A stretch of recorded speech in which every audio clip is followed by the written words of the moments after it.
everyone, to Christiana's Psychic Cafe. I'm so glad you could be here with us tonight. Tonight we are celebrating spiritual community. One of the great things about the internet is how it brings us all together in community, and I'm so happy to have you as part of my internet spiritual community. But you know what? There is something so special about community, real-time, face-to-face, about the ability for us to meet together in the same place and time, to worship together, to learn together, to grow together, to do magic together. And that's what we're going to be talking about today on Christiana's Psychic Cafe. My guest today is Rhianna Mirabello of the Dreaming Goddess, and let's bring her on right now. Hi, Rhianna. How are you tonight? Good, Christiana. Thank you. I'm great. Well, thank you so much. It's an honor to be here. Oh, gosh. Well, it's an honor to have you here with us. And, you know, I have to apologize. I started really thinking about you sort of from the retail perspective as I'm putting together shows, when I was putting together shows for the holiday season. And I thought, wouldn't it be great to talk to some people who own stores that our audience might, you know, enjoy, not thinking that a person working retail would have absolutely no time until after the holidays. So I absolutely apologize. But then thank you for making time now the holidays were over. How was your holiday retail season? Oh, it was really amazing. Yeah, we had a wonderful season. It was great to see so many new customers and old customers. Oh, that is terrific. So, Rhianna, you are the owner of the Dreaming Goddess in Poughkeepsie, New York. And I've spent some time poking around on your website. I cannot wait. I'm down here in Florida. One day I will get up to Poughkeepsie, which I know is just the coolest town ever. And I will look forward to in person and shopping at the Dreaming Goddess.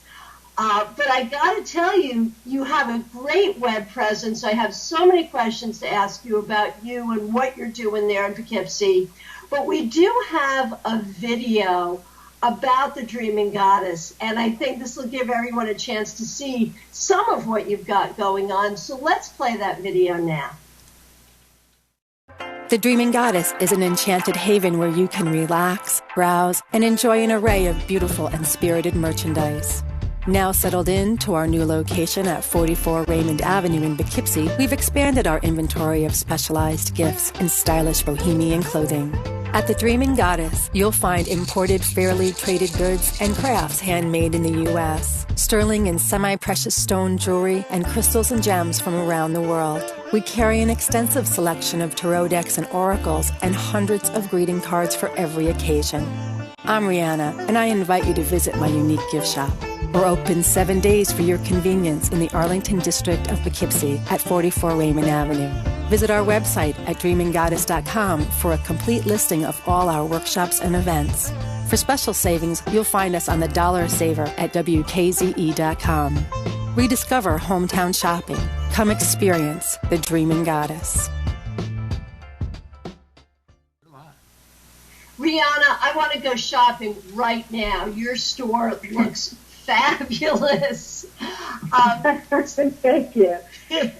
Tell me, what was a really popular item over the holiday season? I think our biggest seller this season was our Bridgewater candles, and the reason is because they're beautiful, they smell fabulous, and they're supporting orphanages around the world. So you were purchasing a great candle, and you were showing that you were a conscious shopper and supporting, worldwide things. Perfect, perfect. So the Dreaming Goddess, of course, is a shop in Poughkeepsie, New York. But from what I understand, Rhianna, it is so much more than a shop. It's a spiritual center. Tell us about some of the things you have going on, some of the programs that you do. As far as our spiritual community, we have a variety of things. We have been creating for the last maybe 9 months or so a gem and mineral community that's based around the stones that we sell in the store. So it's an educational group that I've started once a month. So we have that community. And we have our women's spiritual community, which then creates even larger than that to include our families. That's based on our women's full moon circle that meets once a month. And that started in 1995. In 1995. So how long have you had the Dreaming Goddess? Since then, since the 19 years in February. Wow.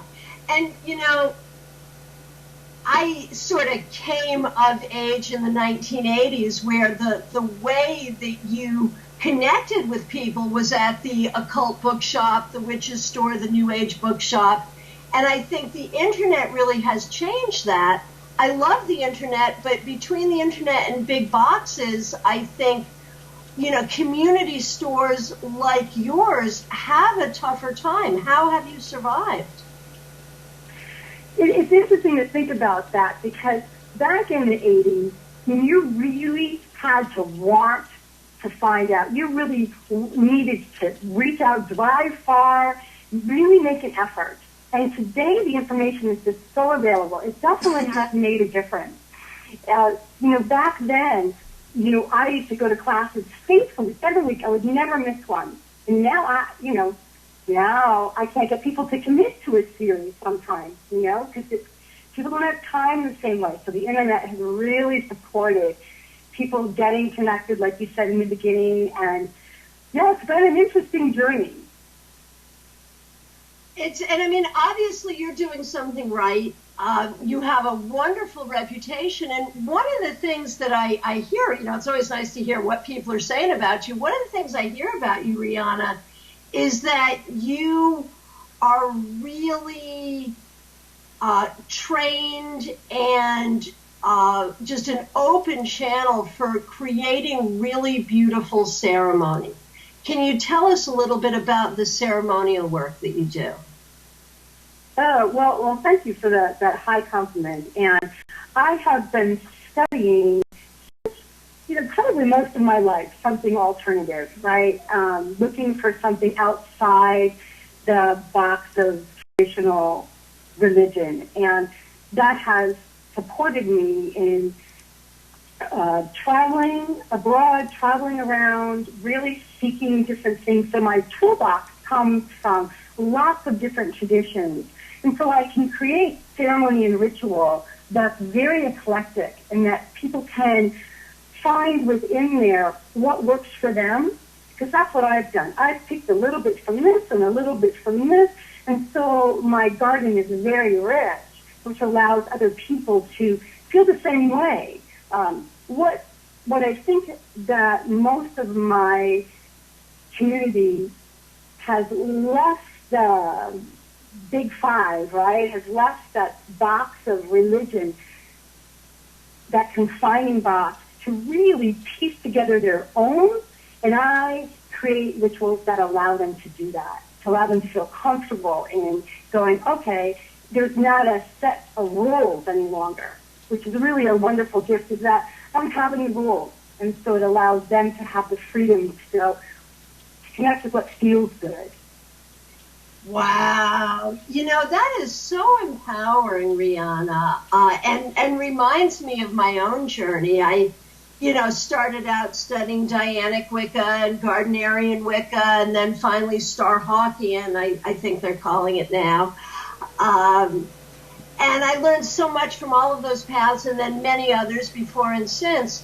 But there is always, I think, some fear or hesitation in doing that natural thing that involves taking the pieces that feel right and putting them together, celebrating their similarities, and being that eclectic. Some people really frown on that. And it sounds to me like not only do you not have a problem with it, but that's kind of what you do and you find it works for you. What do you say to the people who are traditional, you know, in that sort of, in the box, you know, even on you know, the pagans who are in the box? What do you say to them? Well, I have to choose my words carefully on that. I mean, what do I say to them? The gift of not having a set of rules allows you the freedom to really explore who you are in the context of your spirituality. And the hierarchies and the rigidness of church doesn't allow that. Specifically in the church, the priest is doing everything for you. They're connecting to divinity. And even in some of these other organizations and pagan groups, organized pagan groups, someone else is connecting the source for you. And I want everyone to feel like they can connect directly to the goddess, to their god, all on their own, that we don't need someone in the middle. We don't need a middleman. And that would be my method. Nice. I mean, that works for me, and I think that's very respectful and appropriate. Now, when we talk about the, ritual and ceremony, here's a question for you, just sort of your opinion or how you see it. How much of it is an act of theater? How much of it is an act of worship? How much of it is about creativity? How much of it is psychology? How much of it is magic? Or is it all? Oh, my God. Right. Well, it's a lot of theater, right? I mean, when we put on our Samhain rituals, our public Samhain rituals, theater is a big piece of it because it transports you from our mundane world, right, from our everyday lifestyle into this magical realm, and theater draws you in. Costumes, makeup, the drama is really profound in altering your state of being. Which in our altered state, we let go of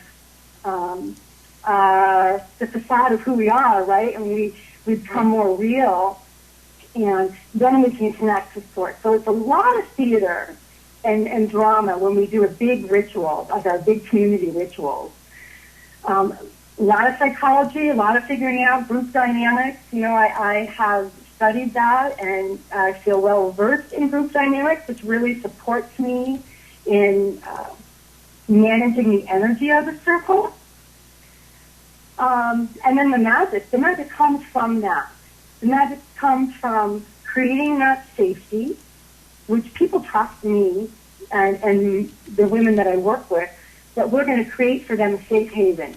We've been doing it for many years, and they've come to know that they can let down their guard in our circles, and really open up to a higher source. Sure. So I think it's a combination of all those things. They're all important pieces. Beautiful. Do you use music at all in your rituals? We use live music, yeah. We do drumming, Native American flute, rattling. I think the rattling and the drumming and the more primal beat are very, very important because it starts to alter, again, the consciousness. Sure. Right? And allowing us to go deeper. Absolutely. Absolutely. Now, I know I'm jumping all over here. I'm just so excited to talk with you. You've got so much going on. I noticed on your website, dreaminggoddess.com, that you have a huge inventory of tarot decks. Now, normally, of course, I'm a tarot person. That's what I do primarily. Normally, when I go to a store, I am disappointed by the small and odd selection therein. It looks like you have a large and logical kind of a selection. What made you decide to kind of break the mold on that and be a purveyor of fine tarot? Because I love them so much. I totally love tarot. I love to look at them. I find them a very powerful tool for transforming and understanding who you are. And I think what's key in tarot decks is to touch them and see them. And so I have a book in my shop that has samples of every one of the decks we carry. And so people love that. Yeah, it's really important to be able to see them. And it's mainly because I just find them to be fascinating. Great. Now, do you read professionally at all? No, I don't. I've really, over the years, have learned that I have to create a boundary between myself and my store and my clients. And so I have readers that come in, but I read for myself. I read for my family and friends, but not in the store. Sure. And what is your personal favorite reading deck, if I may ask? I'm loving the Wildwood Tarot. It's relatively new. It came out last year. I love the artwork. I find like I can really just dive into that, the imagery of that. Oh, gosh, yeah, beautiful deck. Absolutely. And so now, on the Pagan Wheel of the Year, one of my very favorite holidays is coming, of course, Imbolc at the end of January, beginning of February. Are you doing anything special for Imbolc? We do. Every year we make Bridget's crosses together as a group, and we use wheat straw and weave them together, and you bring yours home, right? And at the end of the year when you come, we bring them back and we burn them together, releasing the energy in that and being grateful for our blessings. During that time, while we're weaving, we're also making butter. So we're shaking the butter together, which we'll use in a potluck after our ritual. And what I find that I love about Imbolc, in Florida, it's not so dark there for you guys, right? I mean, it's light, it's warm.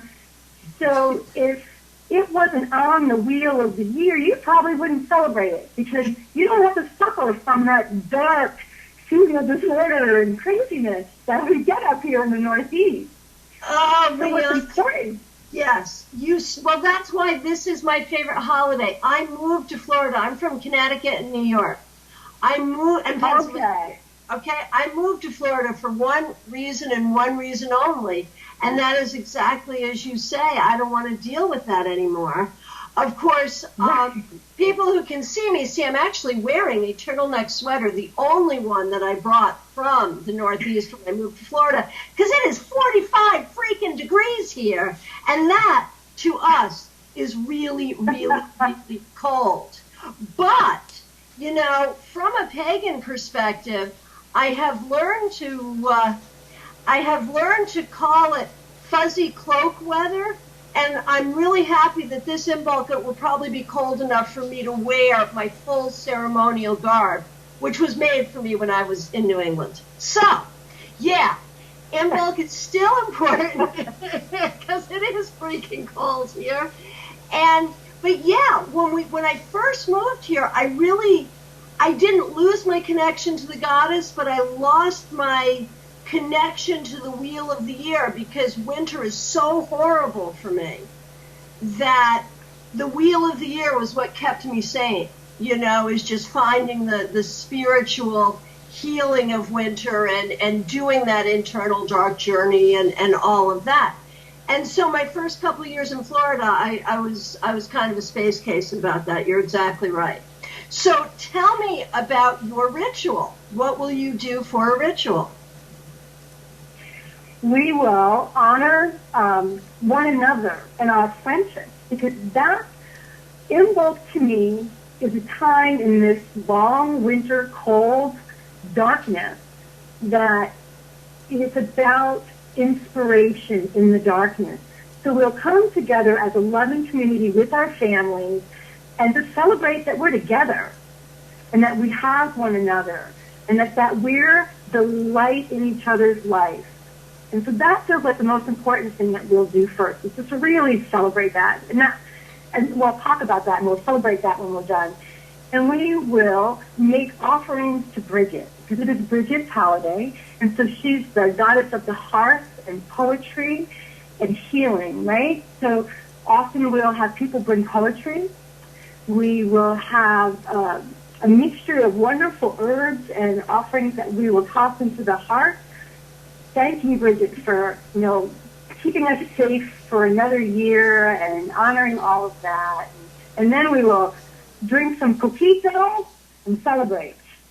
And the coquito is the Mexican delicious rum drink with milk and condensed milk and coconut milk, and bringing that milk theme into the event. Wow. So I just love this, and the people who get it have already gotten it, but the people who didn't quite catch this is sort of spiritual fusion at its best, where this is a Celtic holiday. You're bringing in a Mexican celebratory beverage, but the food stuff of this Celtic holiday is milk, and that is, what this drink is about.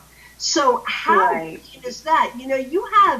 You have the gift, I think, of the temperance card in being able to sort of weave and blend these different pieces together into a whole. So let me ask, do you do a lot of marriage ceremonies, hand fastings, commitment ceremonies, that kind of thing? Oh, yeah, I do. I do probably 10 or 12 a year, almost once a month. Sometimes it's 2 or 3 a month. One of my favorite things to do is hand fastings and weddings. It's such an honor to be part of that special moment in their lives and support them in creating a ceremony that speaks to their beliefs in a way that they might not find elsewhere. Perfect. Now, let me ask you, and I hate to even ask this, but just out of curiosity, I mean, clearly, as I said before, I'm from the Northeast, so I'm familiar with Poughkeepsie, and I know it's a cool place. If you didn't have snow, I might consider living there. And yet, and of course, you have to be in a fairly cool place, I would think, to support the community you've got going on there and to support your enterprise. But let me ask you, over the years you've been there, have you met resistance from people who don't understand what you're doing or find it an affront to their belief system? I mean, obviously, you're so gentle and all-encompassing in the way you talk about spirituality. I think it would be, I would have a hard time believing that there were people who would find that offensive, but I gotta ask, these are tough times. What kind of resistance do you get? Over the 19 years I've been in business, I have to say I've had very, very little resistance. I'm in a college town. I'm right across the street from Vassar College. So they set the precedents for the neighborhood, so it's kind of already alternative and kind of funky already. So I've been very welcomed into my community. I'm part of the Business Association, they are very welcoming and open to my crazy ideas. And what's nice about what I've created in the shop is that my goal is to educate. And so anybody can come into my store, like you can look into my windows and you go, wow, this is a really cool, funky gift shop, right? It doesn't have to be anything other than that when you start looking in the windows. And then you get inside and you realize, oh, there's more to this. And so it's a safe environment. It smells nice. You're welcomed wonderfully at the door. So the energy's really nice. So you feel good. And you're curious about that they feel so good when they come in. What's happening in here? And as they see, oh, there's some pentacles. Oh, there's these books on Santeria and there's these herbs. It allows them to ask the question, what's that? Or what's this Wicca stuff? And we get that all the time. Oh, my gosh, that scares me. Tarot, that's evil. And we're able to step in and go, oh, let me tell you what we know about this. Let me tell you something good. It's not what you see on TV. It's really been a lovely way for us to educate a lot of mainstream people in a safe place. And that's probably the greatest gift that the shop gives back to the community is safe haven for them to come and talk about things. We get questions and stories that you can't imagine, but it starts off, I've never told anybody this, and you're probably not going to believe me, is the questions that and the stories we get. So it's really wonderful that we are able to do that. Right. Right, absolutely. And, I hear the same thing, of course, in the context of doing readings. And I sort of want to say, well, this is exactly the right place to ask those questions. And no, I'm not going to think you're crazy. And don't you find, Rhianna, 9 times out of 10, the questions they ask are, from your perspective, quite common? Absolutely. Absolutely. And it's funny, people are always talking about ghosts in their house, energies in their house, as if I'd never heard of that. Absolutely. So, clearly you've done a good job on 2 ends of the spectrum. First of all, in that retail, being a gift shop in finger quotes, but also obviously so much more than that. Being a community center, and, I think building spiritual community is its own difficult process, and running an independent retail shop of any kind is also a very difficult process. Clearly, you have found, what I think has often been true about our community is there's a way to put these 2 things together, where the store supports the community and the community supports the store. And it seems like you've done that. My question is this. What advice would you give to someone who wanted to do something like that? Obviously not in Poughkeepsie. You've got it covered. But somewhere else, what advice would you give?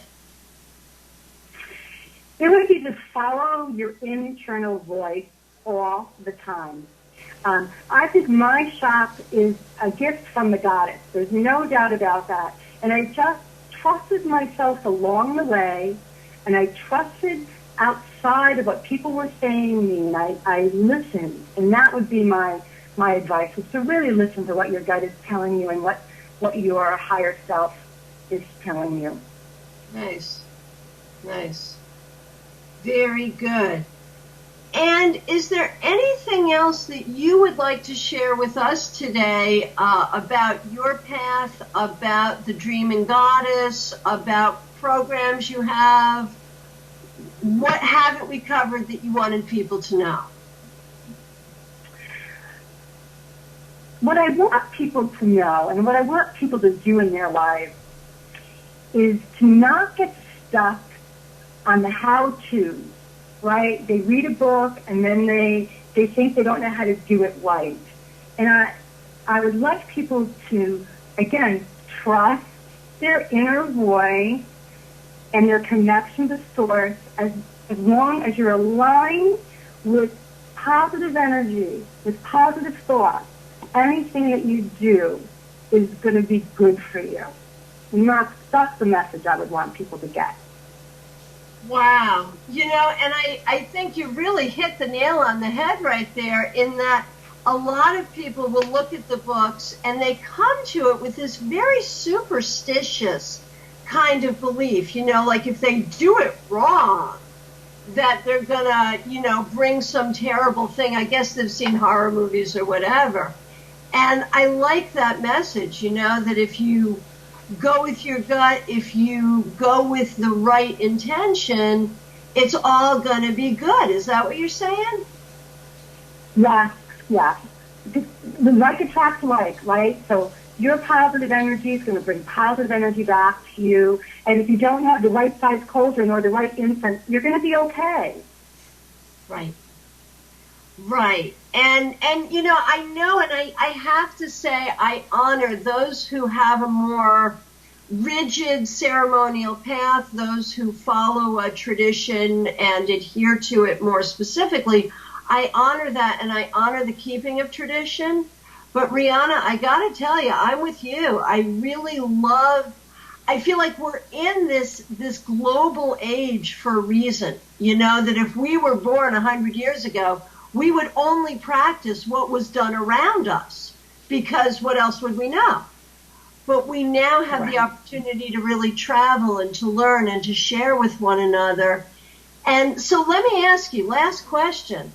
Let's talk about global impact. You know, if you could really think about, okay, here you are in this town in New York, but you're gathering people together, you're teaching, you're doing magic together, and there are other people in other places across the world doing the same thing, of course. What is your hope or your thought in terms of what is happening in the world as we find our similarities, as we do ceremony together, as we honor the ways of the earth together? What happens to the earth?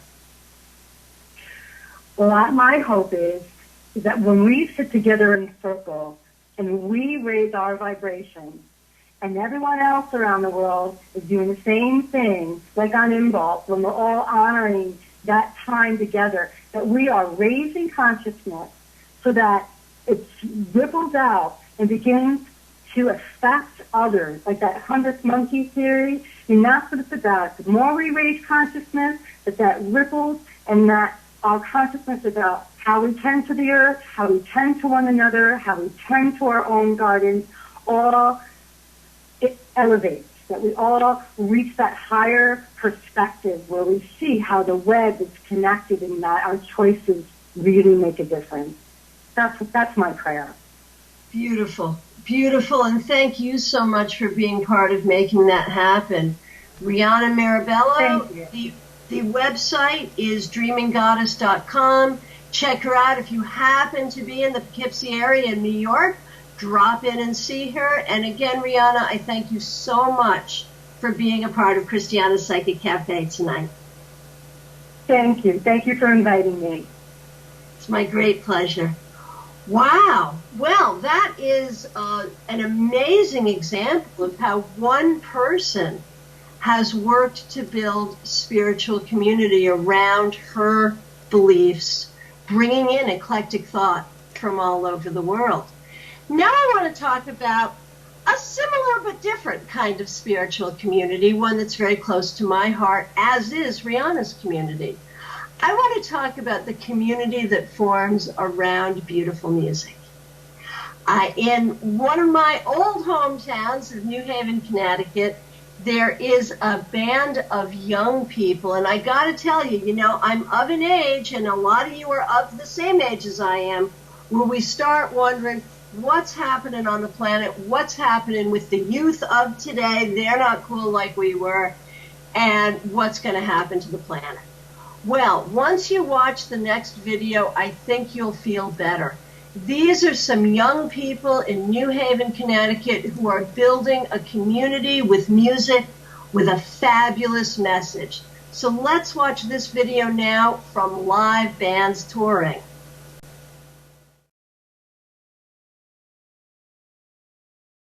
This next song is called Let's Use This Music. It's about using your music as a tool to communicate with others.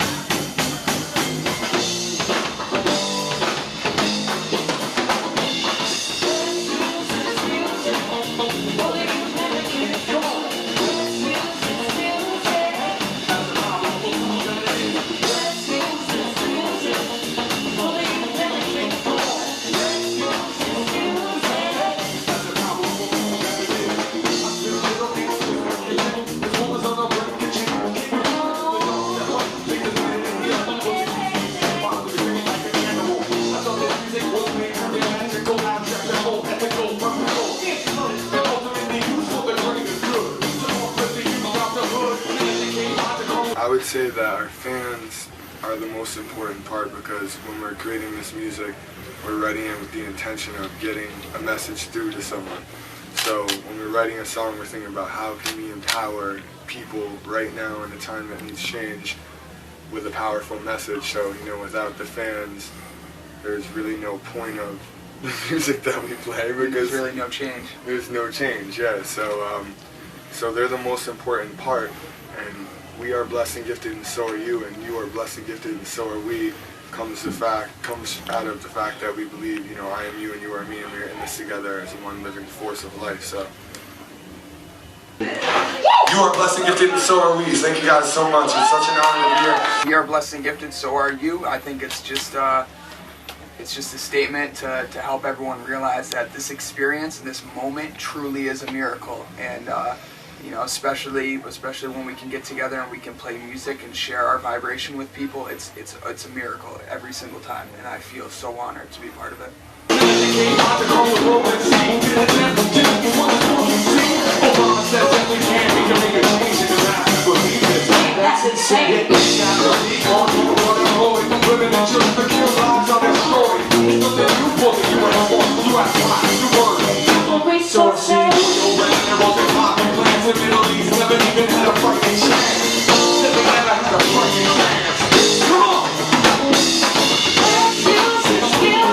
Well, the thing is, like, some of their songs I absolutely love, like, with such a passion, and they strike me from, like, the inner core, like, outwards, and, like, really do give me shivers. And then there's some songs that, like, you know, I can just kind of tell that, you know, they're just flowing with it, and they're, like, continuing to evolve not only their music, but their internal viewpoints, and it really shows through music and what they go from, like, one song to another, and, like, where it really, like, evolutionizes itself. Like, I come to the shows because I love them, and that's why I'm here.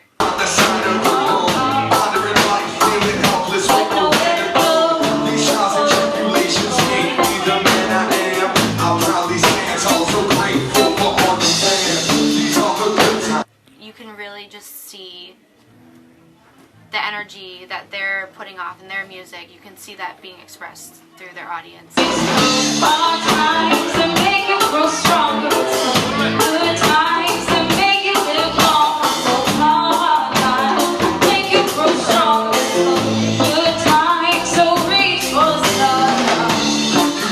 I feel like my purpose is to help others and to help awaken others and to help heal this human condition, and so I feel like directly our music is geared at the fans, and is like Andy said, our intention is really to connect to the listener, engage that listener, and let them know that there's, you know, there is a choice, you do have a choice, and we can all make this change together.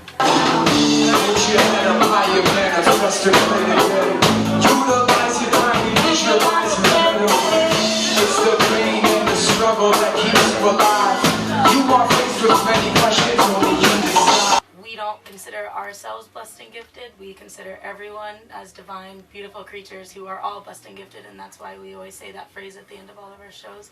You know, like, we think that everyone is divine and has something creative to offer, and we want to share that with people. Where, like, I feel as if, like, I am connected to these people that, like, on, like, a level that, like, is way past, like, most, like, people that seem to really understand and, like, get me, like, to a certain extent. We encourage people to really display their gifts.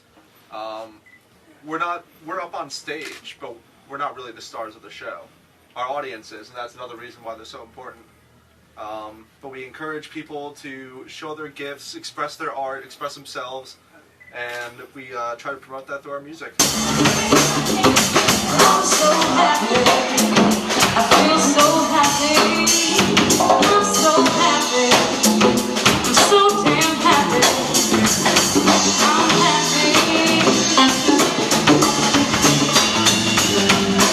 Every morning I wake up, I take a look inside my car, and I smile, 'cause I'm happy. Oh, the government is spying on me through my TV, and I'm happy. I'm so damn happy. Everybody thinks I'm a freak, 'cause I smile from cheek to cheek. I'm so happy. I'm so damn happy. Oh. You know, when I see Blessed and Gifted, there's something about the uniqueness of their music that affects you spiritually. It's sort of like if you believe in sort of the one love, you know, type stuff, then you feel that within your music, and you feel like you're doing something good for yourself by going to see their shows and listening to their music, and you feel like you're actually doing something good for like the global community when you go see their music. It's like you feel empowered, is what I'm trying to say. I'm trying to get the last beat, but I'm still happy. McDonald's 90 billion serves today, but I'm still happy. Cause that's not the truth. Truth comes from within. I see the light. Every single morning the sun rises. I'm like, man, you know what? I'm still happy. Makes me feel like I'm part of their family, being there and just feeling like you can see the vibes going through every single person that listens to them. I think it's I think Blessed and Gifted is very unique. You know, there's not a lot out there who's talking about things that, you know, people, you know, want to talk about, but they don't have an avenue to talk about. And, you know, they lift your spirit. They bring you to a whole nother mental level. And I think that's what Blessed and Gifted does more than anything, is they make you think. You're going to go into their shows, you're going to laugh, you're going to dance, you're going to have a good time, but besides all that, they're going to make you think. And if you have a band that can make you think, that's really, really important in today's world, the way things are. Don't let them hold you down. Come together, stand your ground. We're gonna keep you high. What do you say? What do you feel? What do you do? Funk the system. Don't let them hold you down. Rock the bell with vibrant sound. We're gonna keep you high. Boys are trying to bring you down. What do you say? Funk the system.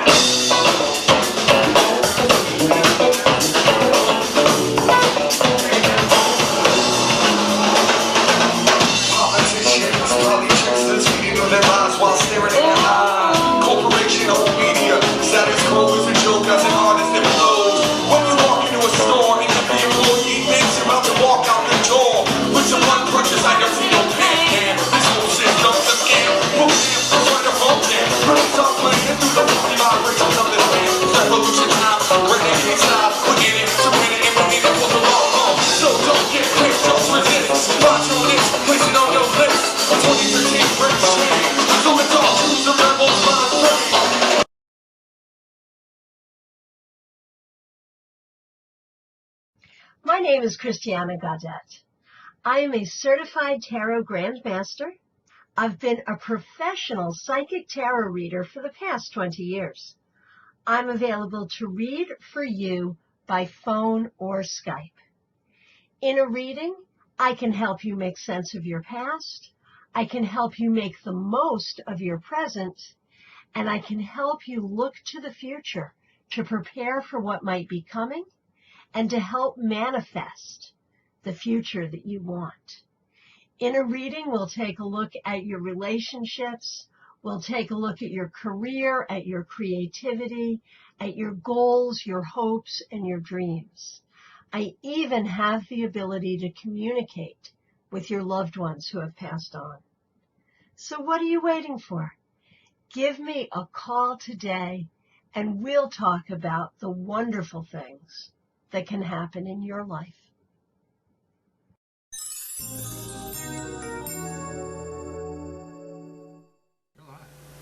See what I mean? Hope for the future. Blessed and Gifted, building community with music is a fabulous thing. Now, when we started out tonight, we were talking a little bit about the online community, and one of the things I've been playing with recently is I just started a YouTube channel. And one of the things I've been doing is answers to your questions about tarot. I kind of put it out there, and people have been emailing me questions about tarot, a much wider scope of question than I ever would have anticipated. Questions about what cards mean, questions about how to shuffle, questions about different decks, all kinds of stuff. People email me questions, I make a video, I put it up on YouTube, and people email me more questions. Here's what it looks like.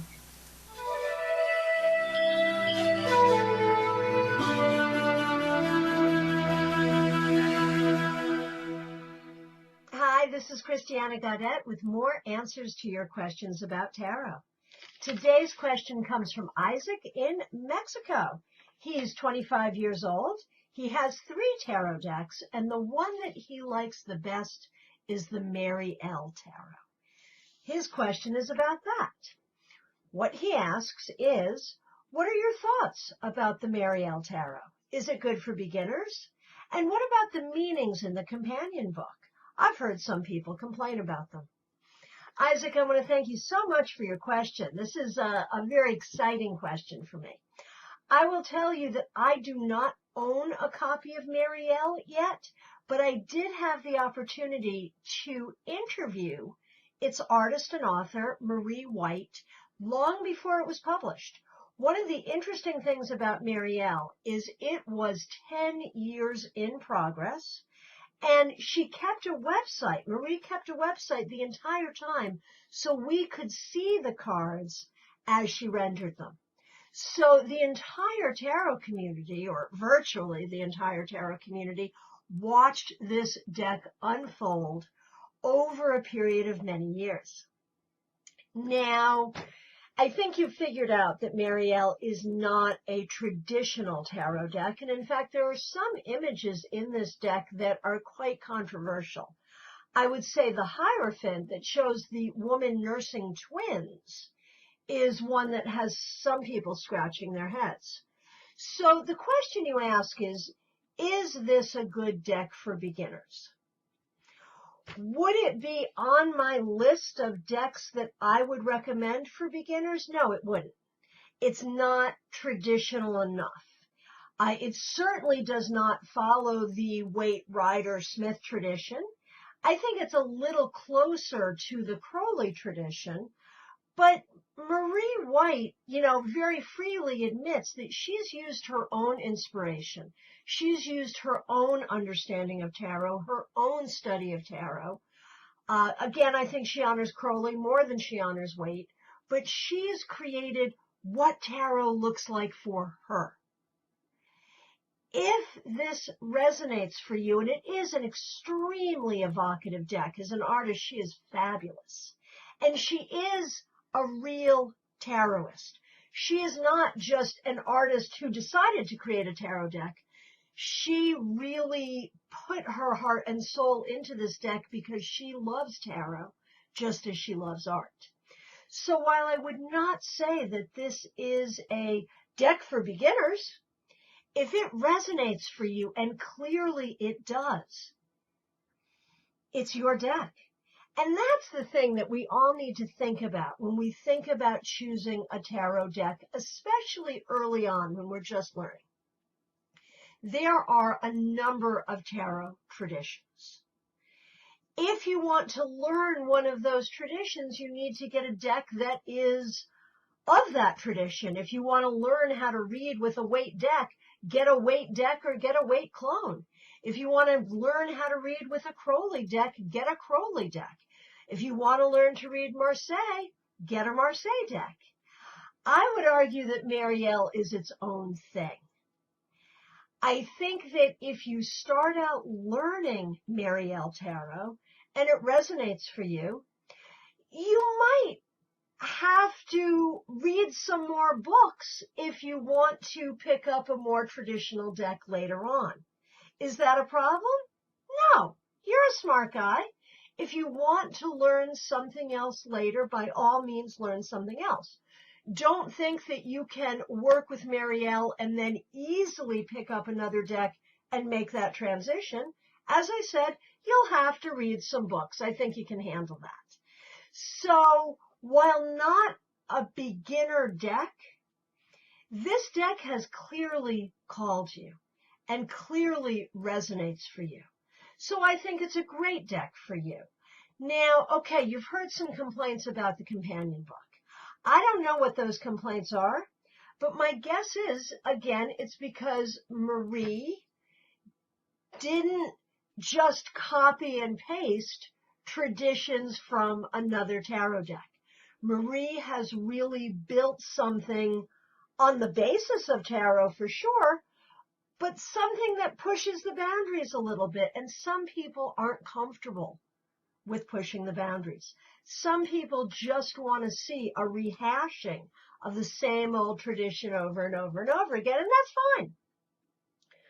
But I think, Isaac, that you may be someone, because this deck appeals to you, you may be someone who also likes to push the boundaries, just as Marie White does.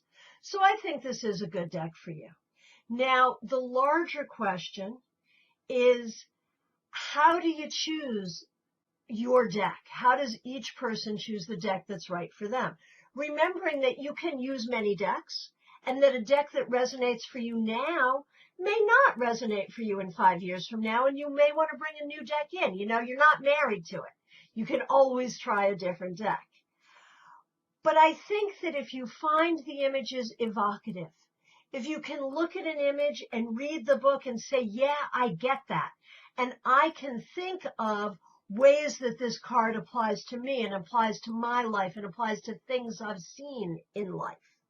If that happens for you, if you can easily remember the meanings of the cards, if looking at the cards evokes in you more ideas, if when you do a reading with the cards, the energy flows and the information flows, then it's a good deck for you. Thanks, Isaac, for a great question. Enjoy your Marielle Tarot. Enjoy other tarot decks. If you want to learn other tarot traditions, by all means do. But don't let anyone tell you what deck is right or wrong for you. That's between you, your higher power, and the cards. And if you have a question about tarot, send me an email and I'll make a video.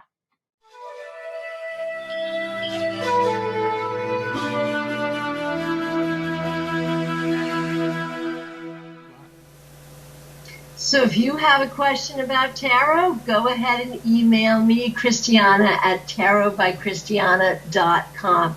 I am just amazed by the different kinds of questions I'm getting from all over, literally all over the world. It's an awful lot of fun, and it's, you know, I'm really new to the whole YouTube community thing. So there we have it for today. 3 perspectives on building community. Building pagan community in Poughkeepsie, New York.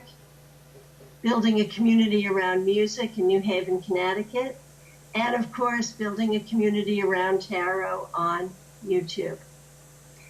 I want to thank you all so much for being here. I am very excited to announce next week, Daily Tarot Girl is going to be my guest. Talk about a YouTube channel. I am so jealous of her YouTube channel. Her name's Kate. She's the Daily Tarot Girl from dailytarotgirl.com.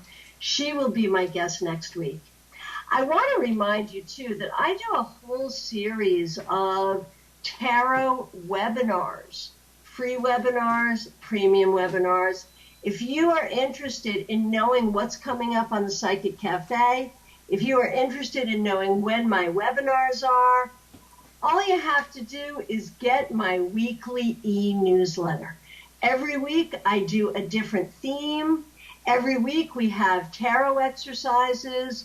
We have all kinds of new perspectives, interesting things. It is an ambitious weekly newsletter, but you will never miss another great show. You will never miss another great webinar if you sign up for my newsletter. And all you have to do is go to my website, tarotbychristiana.com. Many thanks to Sean of Live Bands Touring, Blessed and Gifted, and of course, Rhianna Mirabello of The Dreaming Goddess. Thank you all so much. Thanks for being here. Have a great week. We'll see you again at the Psychic Cafe.